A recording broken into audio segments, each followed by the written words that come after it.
Hey everyone, welcome back to FPL Fran. Today's video is going to be my Game Week 27 team selection. We're still in the middle of Game Week 26. It's been a pretty uneventful game week for my team, my FPL squad. Part of that, of course, is this game week has been one where I think a lot of popular picks have returned.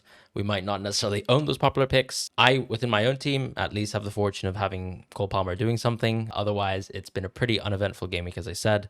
At the same time, I feel like there have been some pretty interesting developments in terms of, how I view players, the minutes of certain players. So definitely lots of cheat sheet updates that we can share. So do look forward towards that video. And at the same time, I think transfer plans are sort of in flux for me, right? Some of it is sort of dependent on this overall, maybe question mark on Haaland and whether he's fit generally for this run. And even if, let's say, a lesser fit Haaland, what does that mean, I guess, going ahead when we've got a couple European fixtures to go before blank Gameweek 31.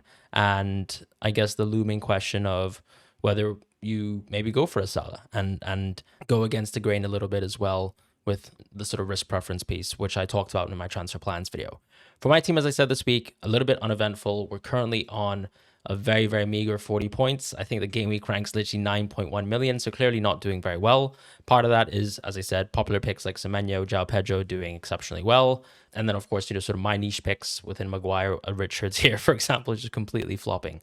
I'll have to monitor a couple injuries, but I think going forwards, the key thing in terms of my fixture planning, my team planning, is most of my defenders are good to go in the sense that I can play Gabriel, Timber, plus Anderson week to week.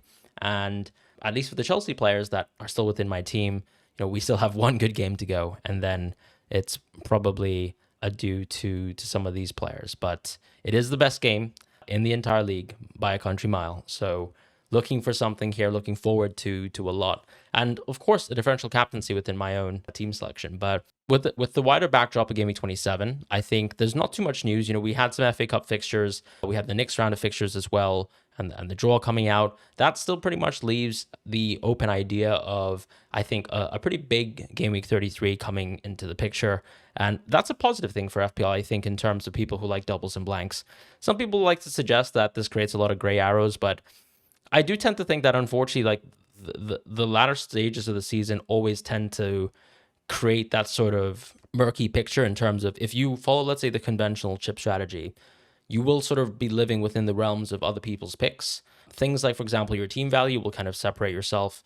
Things like whether you actually go for a different chip strategy, in my opinion, will give you more variety in terms of how you play. Now, the outcomes could be pretty disgusting or amazing. And we'll talk about chip strategy as we close in on blank Game Week 31. But I think some people might have wildcarded on 24 already, and we did a wildcard 24 video. But for anyone who's sort of holding on to the wildcard, I think there's still really no reason to play it up until Game Week 31 or Game Week 32. So we can kind of hold off on chip strategy, but there are some looming ideas, and we can just continue to monitor teams. But generally, I think the big fixture and big picture runs are a Villa, a Brentford, a Liverpool as well, alongside a generally good and clean fixture slate for United up until Game Week 31. So that's the backdrop. If we look at specifically Game Week 27, this is a huge game week for FPL in the sense that I think you can already jump, as I said, onto some of the big picture teams.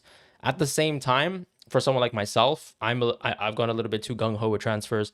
I feel like it probably makes the most sense to roll with in my case because, once again, this is a really good Chelsea fixture before the run turns sour. So it doesn't really make sense for me to even, let's say, consider making moves this week up until maybe next week instead, where I can start to move bigger pieces around. And this sort of yo-yo within my own squad where I've got Palmer and Haaland, we can sort of reconsider that when, let's say, Liverpool have much more overwhelmingly better fixtures than a City or a Chelsea here, for example, in terms of expected goals.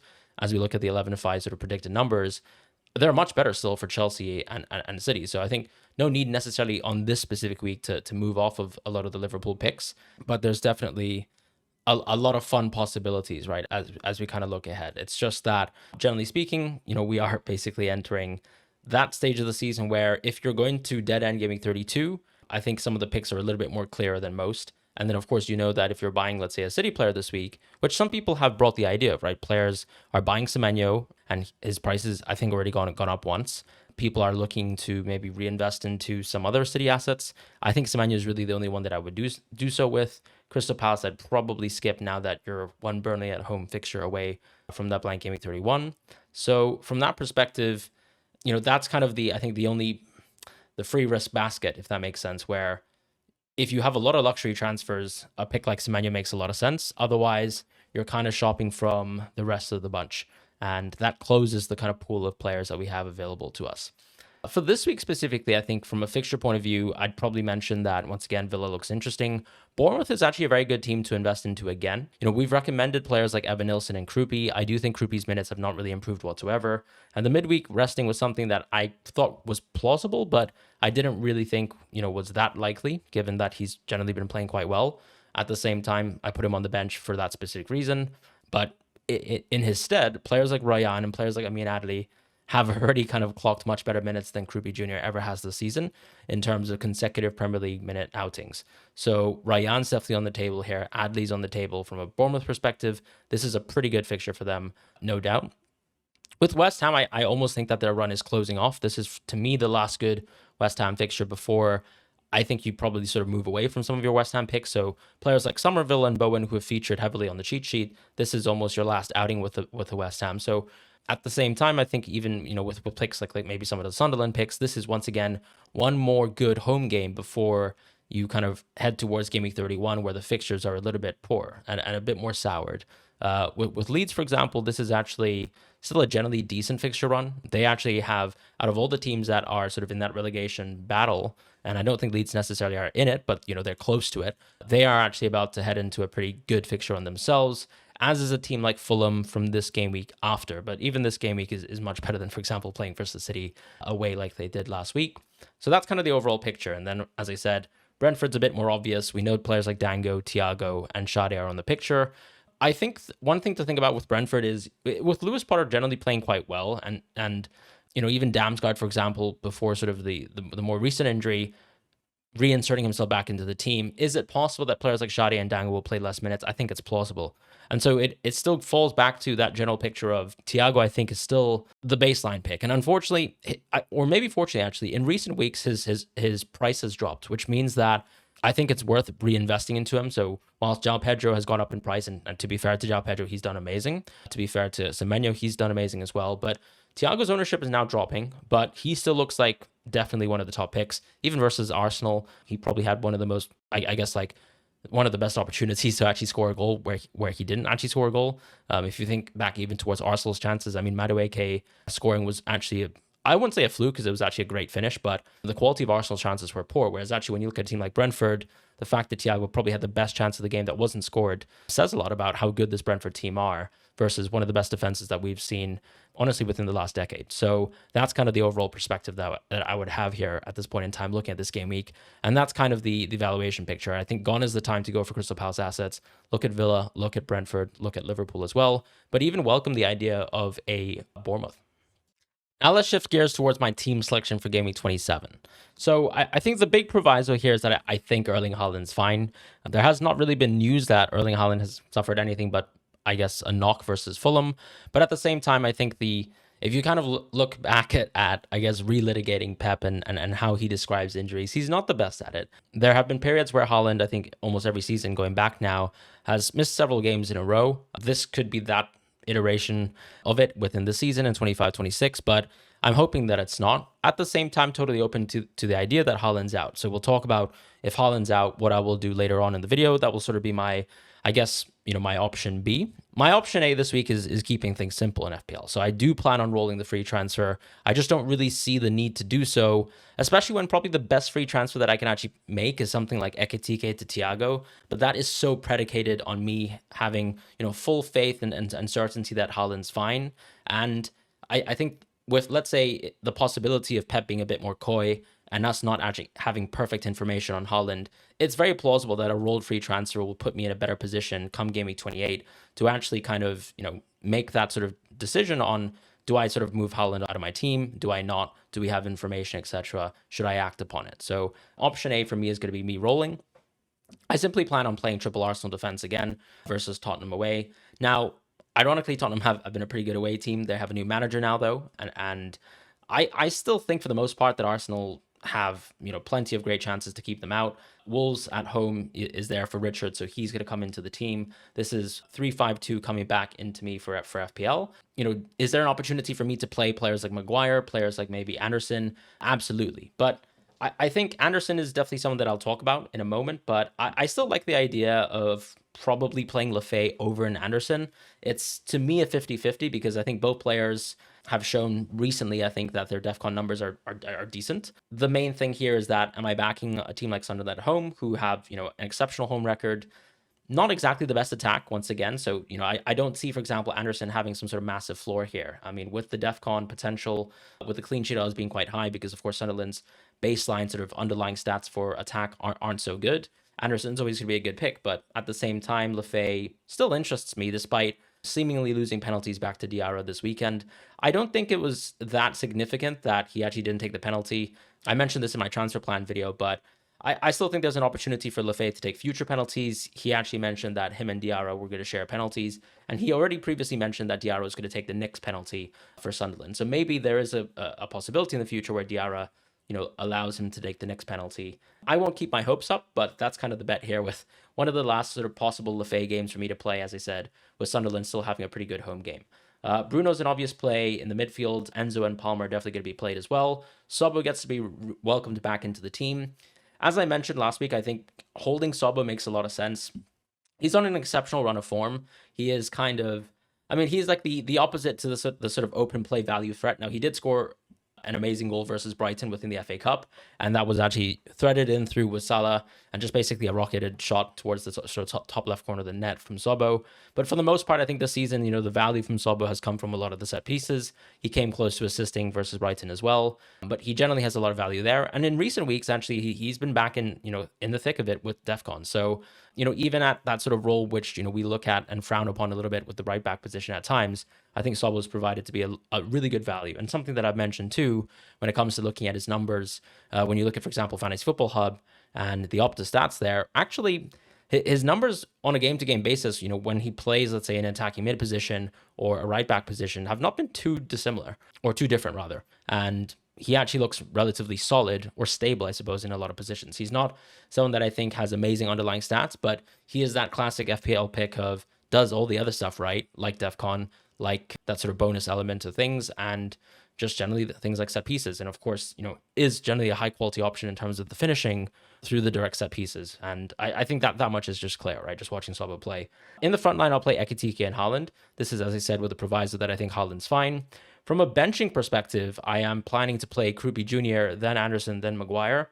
Part of the reason why Maguire's at the back of my bench is I'm not really certain that he's going to start. I think Yoro had a really good sub on appearance, and now it already kind of casts a little bit of aspersion into the Maguire pick and the quality of that pick that I've made. As I said, though, I think Anderson, Timber, Gabriel can generally hold me out up until Game Week 31. At that point in time in Game Week 31, I might have to use another defensive transfer for the team. If I need to do so, I will. Richards is someone who's not going to play anyways. So between him and Maguire, someone's going to go. It's also possible, I guess, with De Ligt still not close to coming back until I think probably at the end of this month or next month. And maybe, Yoro still maybe not having the faith from Carrick to play games in the future, that Maguire can actually be called upon in the future. And I can play him versus, for example, Crystal Palace at home in the future, which I mentioned in the transfer plans video. I think I've mentioned in the future too many times, but one more time just for good measure. But that's an option sitting at the back for me. I almost think that he's not someone that I'm going to really waste a transfer at this moment in time for, but he could still come good for me. And this is probably the week where I think I've got equivalent or better options, and there's no need to sort of risk potential poor minutes outcomes from a Maguire. I think Anderson is close or similar. As far as the Krupi Jr., in this case, I do still think that he's going to start this West Ham game. I could be completely wrong, and I'd love to hear any sort of opinions on people who have been closer to Bournemouth than myself as to what they think Krupi Jr.'s minutes are. I think this season I've generally read his minutes quite well, but I am also a bit concerned that players like, for example, Adley and Ryan have really inserted themselves into the team and have been able to sort of prove that they can play 80, 90 minutes, which is a far cry from what Krupi Jr. has delivered. So I don't really see that Krupi Jr. has naturally as high of a ceiling as we tend to think. Yes, of course, the ball striking is impressive, but there are lots of sort of returns that you can get from players with a much higher floor that can probably, on a weekly basis, sort of supersede what Krupi Jr. can do. So to me, it's between Lefay, Anderson, and Krupi Jr. because I'm sort of backing an instance where I guess I'm already going for Lefay and riding with the Sunderland outcome. I think it makes sense to have Krupi Jr. first on bench, just so that if, let's say, someone's not going to play within my team, and maybe Haaland, for example, I don't mind so much if Groupie Jr. comes into the team as an auto sub. We'll see whether I regret that, but that's kind of the general idea here. And that's going to be my team selection for this week. As far as captaincy, I don't think there's too much to discuss. I think there's already some doubts with Haaland.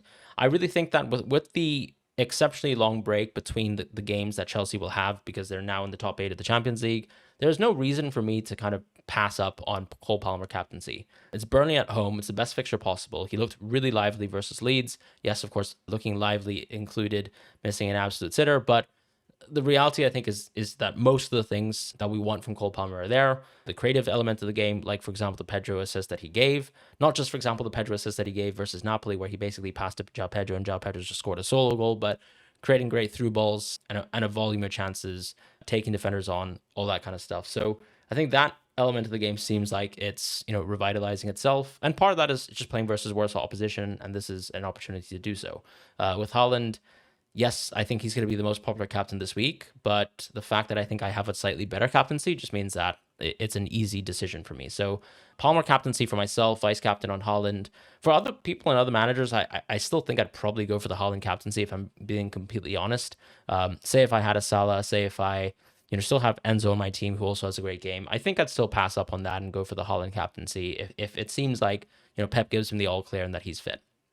Because once again, I think if Haaland has an injury, you're not going to deal with a circumstance where he's coming off the bench, I would think. I still think getting the rest in the FA Cup is good. If he's generally fit and good to go and not actually injured, he will be starting this game. And Newcastle look like they're kind of there for the taking, if I'm being completely honest. Not because the results have been significantly poor as of late, but I just think this is a pretty dire period for them. They're a bit thin on personnel. And, City is still a very, very top attacking team. And they're probably still the best attacking team that we have in the Premier League. So there you have it in terms of my team selection.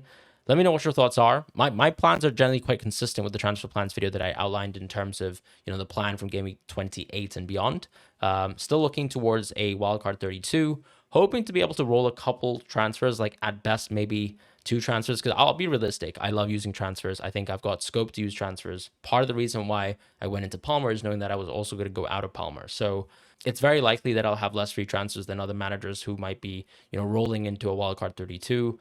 But I think I'm also willing to accept that. Also, I think something that people have sort of neglected is for people who are low on transfers like myself, if you are comfortable with being able to sort of offload Haaland, even if he's fit, say after Newcastle at home, moving Haaland after this week is, okay, it's not the most ideal thing because you still have West Ham games you're going to miss. I think a Nottingham Forest at home fixture as well.